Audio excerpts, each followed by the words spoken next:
We just had someone pay off a note like 2 days ago, and it's in a subdivision. Of course, the subdivision owns the mineral rights. They pay like $9,000 for the property over a few years, and then come to find out we don't own the mineral rights, which we never advertised about. Right. What? I need my money back. It's like, no.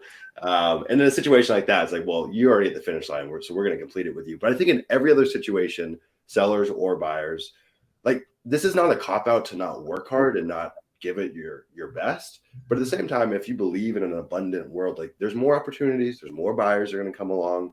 Forcing a deal will pretty much always shoot you in the foot in the long run. And I think it's just a waste of time too. Like, I've had some people in the program who have lost deals, right? The seller didn't do what they said they're going to do. They broke the contract. They want to sue them. It's like, no, just go get more deals. Like focus on what you're good at, which is getting deals. Don't worry about that one deal that didn't work out. It's the cost of doing business. They come up all the time. All right, man, let's talk about 2023. You've kind of had this like hockey stick trajectory for being a little over a year in. I know you got big goals this year. You don't have to spell out numbers per se, or if you want to, you can. Let's talk about like volume. If you're implementing any new strategies, what's like the key focus? Maybe it's building your team, growing your team. What's that look like for this year? So one of the main reasons why I do this is, besides for obviously, feeding my family, is I'm very passionate about charity. Yeah. So I want to be able to give, by the end of Q3, I want to give $150,000 to charity. Oh. So I really encourage people to take charity seriously. And charity, the Hebrew word for charity is actually, it's called tzedakah, which means justice, right? So I'll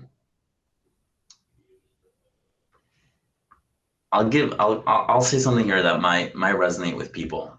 Yeah. There's entrepreneurs that work a lot, have businesses, but then when they come home, they actually didn't make any money at the end of the month. And what happened to all those deals? Where did all that money go? And the reason why that money all got lost was because there's this notion that people have that income minus expense equals profit. So you made 100 grand with your land business, then you have to pay all these VAs and all these expenses. So then at the end of the day, you're left with nothing. Yeah. So you worked so hard and you made so much money in your business, but you didn't bring any money home. And you didn't give any money to charity. So where did all that money go? So this is a concept called Profit First is a book, and there's a whole, like a lot of people doing that. But that really changed my life around. Yeah. Because what I do now, every time there's a deal, and every time escrow wires me money from a deal, I have percentages. So my main bank account is like a serving tray. You don't eat from the serving tray. The serving tray is just there to put money in different places. Yeah. So I have a bucket, which is a sub account in my bank account for taxes. So I put a percentage into taxes. So come tax season, I'm not scrambling for money. I have money. So every new entrepreneur has gone through that. Exactly. Oh, I got to save in advance for this. Exactly. So for, let's say there's 100 grand profit come from a deal. So I'll take a chunk and I put it for taxes, and I'll take another chunk and I put it for charity, and that goes into a different charity account. I take another chunk from that and I put it into profit. It's basically a profit bucket that builds up. And then eventually, as a shareholder in my company and as an investor, I get to use that either to invest in the stock market or to enjoy, do whatever I want with it. Yeah. Then there's another chunk of that goes to pay myself. So it goes to my personal bank account. And then whatever's left from that stays in the business. So instead of saying, oh my God, I just made 100 grand. No, you didn't make 100 grand. You made whatever you took home, plus the little profit that you're building up. It could be 5%, 10%, whatever you want it to be. And then whatever the company is, that's what you have. Because the problem is people look at their bank account and they say, oh, wow, there's 150, let me hire 5 people. Let me move into, penthouse office and let me send out 1 million mailers. No, but it makes sense because you have all this money. Let me reinvest. Yeah. But not all of that money is for you to be using. So having a separate dedicated charity account, it doesn't matter how much you give. It could be 1%, it could be 30%, or whatever, however much you want. But every time you close in a deal, just use whatever you want into a separate account and have a charity account and have always money there. And personally, there's 4 things I care about a lot. One of them, the first one is helping people have children. There's a lot of people who are married and they can't have kids, and treatments are expensive. They're not covered by insurance. And I'm very passionate about that. And I help people with that. Health, mental health, physical health. There's people who need that and don't have it. Food, another main thing that we care about. There's plenty of organizations helping people, homeless people, people that just need, even people who aren't homeless, they just don't have like, so that. And then I'm Jewish, and I care about the Jewish cause and Jewish education, so we give money there. Whatever you value, whatever's important to you, try to. And here's one last thing about this rant. So I lost a lot of money this past year in the stock market and crypto. Everyone did. But when I look back at all the money that went to charity, if I didn't put it in charity, that money would have been lost somewhere else. It would have been lost either in the stock market or in myself, or like the money would have evaporated. But when I look back at everything that money did, that will last forever. Like that is, and it's not just like how it makes me feel. Yeah, it makes me feel great, but it's not just about that. It's the impact that money did. Like I can see it. And anyway, so that really drives me. That really drives me because, we sit here flipping land, like, signing contracts, making listings, hiring people. But when I really see the impact it has in my family, because obviously this business can totally transform you and your family, the amount of money that you can make, but also like the freedom it gives. And it's just a win-win kind of business. It's not like a sleazy business. Everyone's happy at the end of the deal, but also the amount of impact you can make in the world with this is amazing. So, dude, that's awesome, man. I was not expecting that at all. I love that. Well, I think is to give give as much. Yeah. Make a big impact. There's a couple really good nuggets there that I want to just kind of weed out. So I think first off, using a percentage is wise. I think a lot of people, and I used to fall victim to this, like grew up single mom, poor. So I always had this belief, like once I start making a lot of money, then I could give back to my friends, my family, my community. But if you just set the rule as a percentage today, it doesn't matter if you make $500 in your business this month or 500 grand, just still pull whatever that is. There's like anything's a meaningful contribution. I fell a victim to keeping everything in 2 different accounts, and I just kept on reinvesting back into the business. And if that stuff is sitting in an account that's not designated to go somewhere, it'll probably it's just like entropy. Like it'll just end up in investments or back into your business, depending on what your psychology tells you to do, which for me was always reinvest. I've talked about this a little bit on the channel, but in 2021, I'd been in the business for a while and kind of hit a bit of burnout, but also just like a fulfillment issue. And so one of the things I started doing was Meals on Wheels, which is like giving meals to elderly folks. And you can give back, whether it's your time or it can be in money. And I know it's not just about serving yourself, but talk about an easy lever to pull to find a little bit more meaning in your life. Sure. We're not just flipping dirt, we're just flipping contracts, and you're doing it in a very isolated manner. So yeah, I think it's incredible. I think we're presented a really cool opportunity here because you really are in control of your destiny. You can make just about as much money as you want in this business. But I think setting a standard from the jump about how you're going to allocate those funds is wise. Profit first, great read for everyone. Dude, that's great. I really appreciate that. Let's talk about, get a little more pragmatic here. Let's talk about your superpowers. And I think I already know some of them, but I'm curious to hear it from your words. And as it relates as being an entrepreneur, but also as a land investor, where do you think your strengths lie? I think my biggest strength is just talking to people, whether it's buyers, sellers, employees, title company. Like sometimes what I do is like, you have to really know like what to say, how to say it, how to convince the title officer to like, to work with us. So it's kind of, I think, my strength to be able to really have that social intelligence and be able to kind of read people before I speak to them, and like making sure that they're comfortable doing whatever it is that, buying, selling, transacting. Yeah. I think that's that. And also maybe the optimism thing. And I think focus, but what's interesting is that ever since I got married and settled down and have kids, like, because I was never focused. Literally, I'm like the biggest ADD guy there.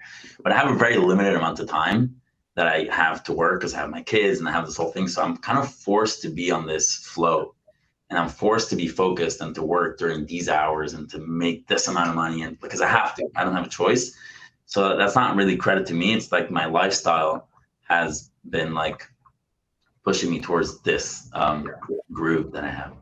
Dude, I think that I could be getting this wrong. I think it's like Parkinson's law, maybe. It's like the time allotted is what the time that you'll need, essentially. You give someone 6 months to write an essay or 6 days, they'll have a similar output. In one case, they'll take the full 6 months to do it, or wait till the very end to do it. Let's talk about the inverse. What are your bottlenecks in the business on a personal level? Like, what's your quote unquote kryptonite, if you will? Yeah. So numbers. I mean, I despise numbers. I just, yeah, I'm not good at that. Like I'm okay, but I forget numbers quickly. You know, some people like remember numbers very well. I'm just not a numbers guy. So this business runs on numbers, and definitely, yeah, a lot of numbers in this business, but also, I mean, a lot of EQ as well. A lot of people skills. Depends on how you're structuring your day, and doing in the business. But I mean, you could argue that that's probably a bigger asset than being good at Excel and numbers. So knowing your superpowers, knowing your kryptonite as the owner of your business, and I know it's probably iterated and transformed as you brought more people on the team. Like, what's the day-to-day look like? How are you leveraging your quote unquote superpowers? So, well, there's working on the business and in the business, right? So, as it relates to working like in the business and doing deals, I love doing deals. Yeah. I do. I love talking to realtors, talking to buyers, sellers. Like, it's so good to like do a deal because, again, everyone wins and it's just great. So I use my strength of people in the business, talking to anyone who I need to talk to. As far as on the business, always looking to grow the team, always looking to hire more people, and to train the team, and I use kind of that skill to build some sort of company culture, or to really grow the business that way as well. Yeah. If you had to guesstimate, how many calls are you make in a day? Are you on the phone? I'll tell you right constantly. Yeah. Let me see. So far today, not that many. 6 phone calls today. It's not bad. Not bad. Yeah. One thing I really enjoy speaking with people, and I think in some instances you're probably better than your acquisition team, and I think in some ways I'm a little bit better as well. But in the last few years, I think I've become almost like spoiled or entitled to thinking that I don't need to do that.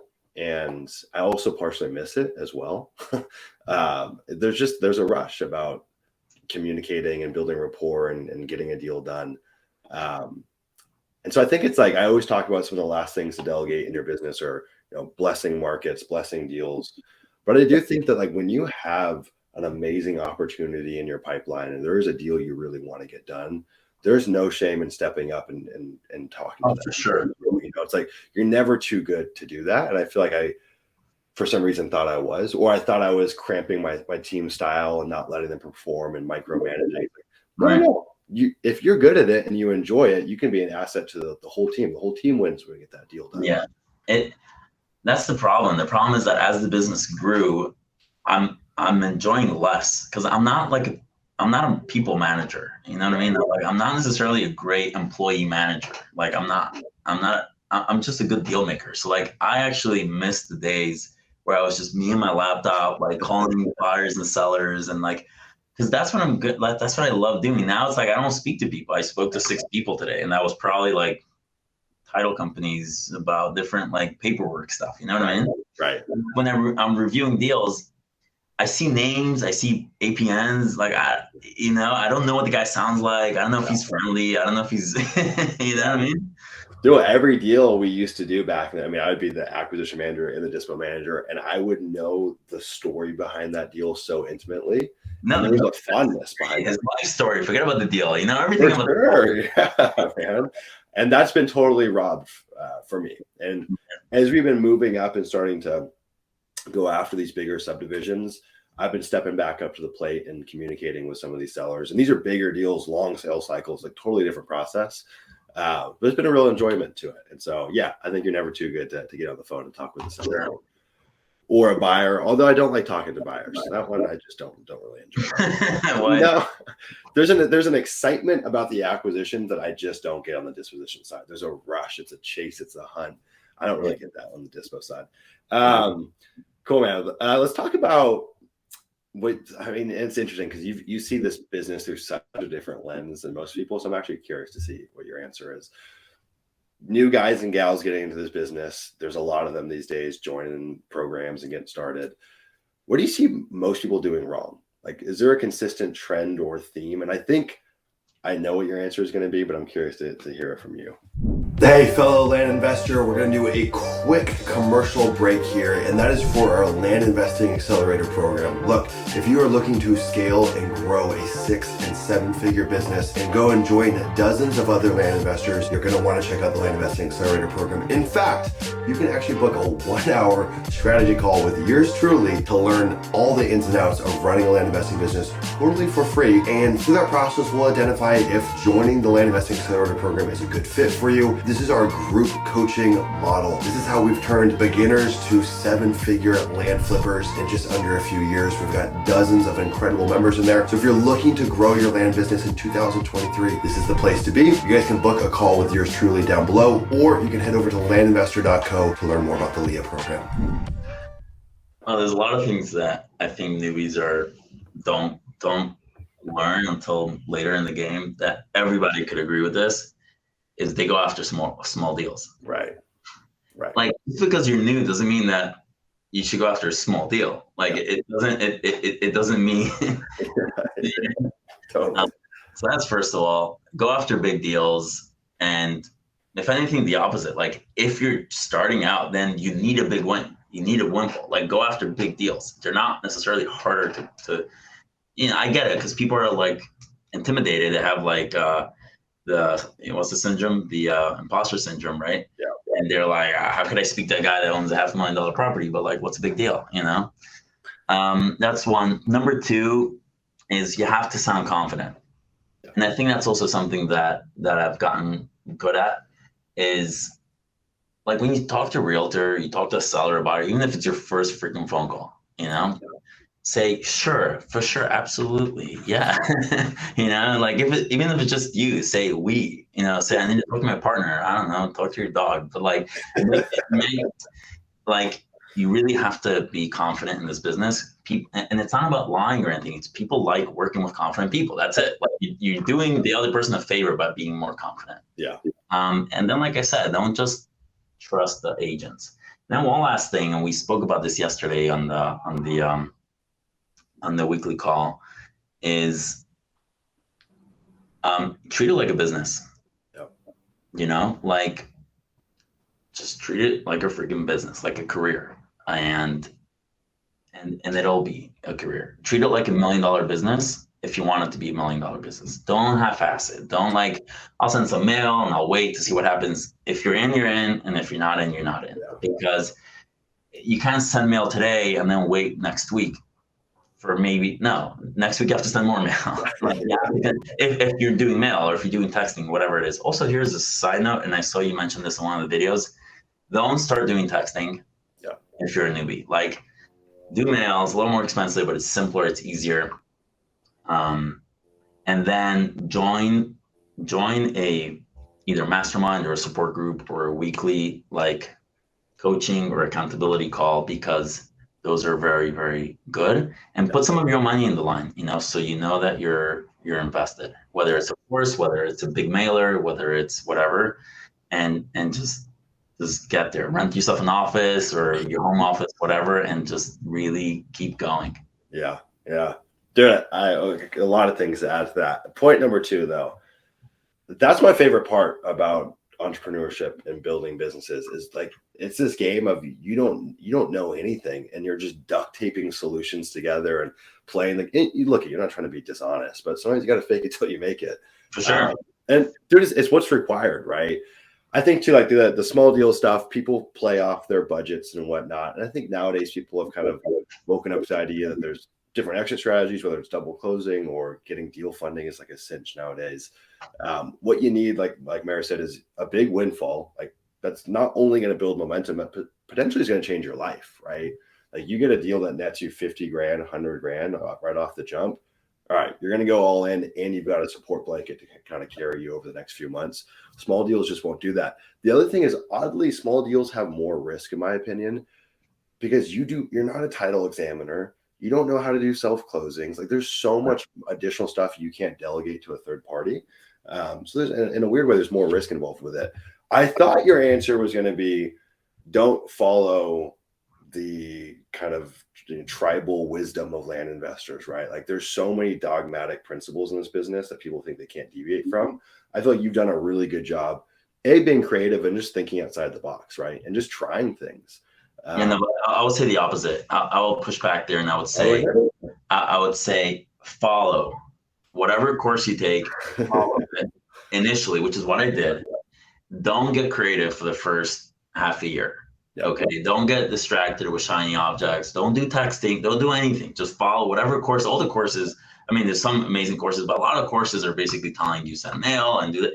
Just whatever, it doesn't matter. Pick one and then do it, and continuously do it until you're good. Once you do that and you're good at that, feel free to innovate. Feel free to do whatever. That's fair. Yeah, I think that you need to get some reps in, and the best way to do that is following like a proven path. But there is a fork in the road where you once you have experience and you've got something that's working, you can take the liberty to pilot test something or to get creative and to think outside the box. I feel like you wouldn't have scaled up necessarily to where you're at in such a short period of time had you not done that. But in the beginning, you probably did just follow a clear set path. Yeah, just send mail and play that game. Dude, lots of good stuff in there. All the new guys and gals, I hope you're listening. All right, let's talk about it. We're going to wrap this up here. I know we're getting close to an hour.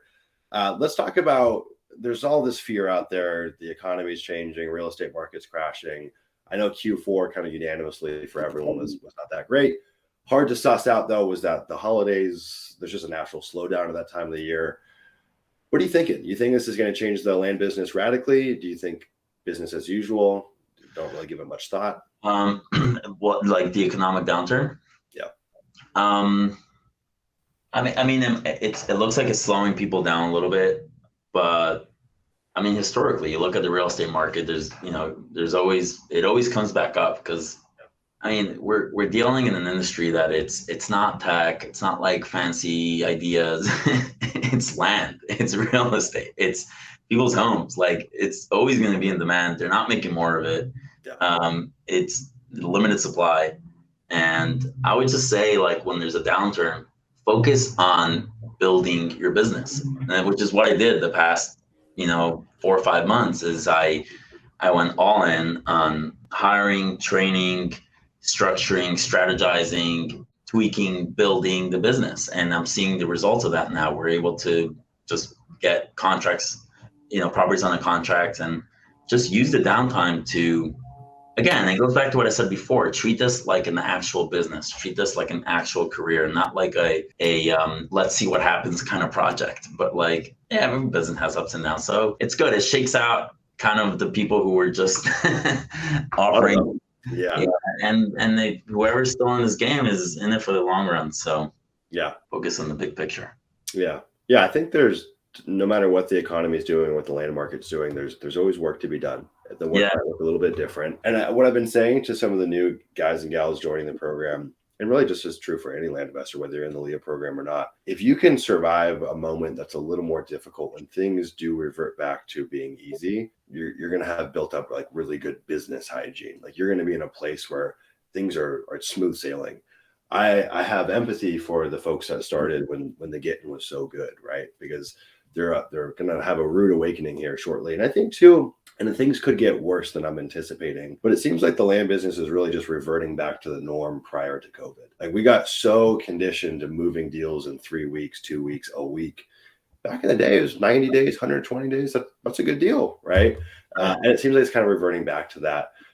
But deals are still selling. Land will always have some level of demand. And even if you like niche down beyond just real estate, like rural vacant land, it's pretty steady. It doesn't really do a whole lot up and down. Did get a pretty big rip over COVID, but I think the business is going to be pretty much the same. And while we haven't seen this come to fruition in a super extreme way, I do think that at a certain point there is more motivation for sellers to sell. I think that there's a wake-up call when they say, oh my God, I can't get the 2021 price, or things get lower. They still want to capture some of that equity that they got from the appreciation. So things get a little bit easier on the acquisition side. Well, I know you're a pretty damn private dude, so I appreciate you making the time and sharing your wisdom here. Before we wrap up, any calls to action, any places that you want to send people? I know that at one point you were doing like quasi internships. Is that still a thing? Oh, no, I stopped that. It was taking too much of my time. You can reach me at Meir, that's MEIR, at lot of land, LOTOFLAND.com. Thanks.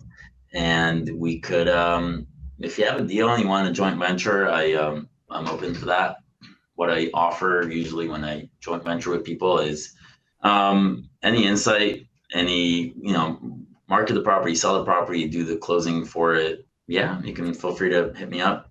Again, I'm not looking for more deals, but we could handle more deals if you bring them. And if you want that help in the first few, feel free to reach out. And worst case, I'll just tell you what I think. If it's a shitty deal, I'll let you know. Doesn't hurt. Yeah, get a second pair of eyes on it. You can find Meir inside our Discord as well. We've had a few folks that have passed off deals to him. Meir and I are doing our first joint venture, and I'm going to talk about this here briefly. I'm going to give you a little update on the deal, and I think it might be interesting for others here. So we spoke with Wendell, who's the owner today, and the neighbor, it's not the adjacent lot, but it's like one lot over from the adjacent lot. He owns 198 acres. He's wanted to buy this property for a while. We're buying it at 10.3K per acre. The neighbor offered him 3,000 an acre. So Wendell said, absolutely not. This was a few months ago. Now the neighbors come to us and said, hey, I want to sell you guys my 198 acres so then I can go and buy Wendell's property. So Wendell wants to do the deal with us. We might be able to double close it with the neighbor and maybe buy his property. We haven't gotten a price out of him yet. His property is substantially nicer. Not only is it bigger, but it's got county road frontage running up the whole 198 acres. It would be a perfect subdivided candidate. So it's taking definitely an interesting turn. I don't think that the neighbor is going to get close to Wendell's asking price, which means he probably wouldn't do a deal with us. But what we did suss out is he wants to sell his property as well. So we'll get a number out of him. It's interesting. Still waiting on the contract. It's we've been going back and forth on it all day. How big is Wendell's property? 77 acres also? 77 acres, yeah. So Wendell's property has got an easement running to it. So there's just less kind of flexibility in terms of what we could do with exit strategies. I really like the property that's kind of neighboring it. Ideal subdivided candidate. His property, that's what I meant to ask. What's up? The neighbor's property, how big is that one? 198 acres. Oh, wow. Yeah. So it's made up of 2 lots, and both lots have county road frontage running the full length of it. There is on I think it's the north end, it could be the south end, there's a pond on it. And so one of the lots would be not swampy, like there's definitely a usable area, but we'd have to cut out a pretty big chunk. So we wouldn't be able to break it up into all 10 acres, which would be ideal. Right. It does seem like a subdivision, and it does seem like we need boots on the ground there to create what we could do here, and we can talk about it later, but we could do like wraparound notes where basically we pay the seller on terms, and then we chop it up and then we sell it on terms as well.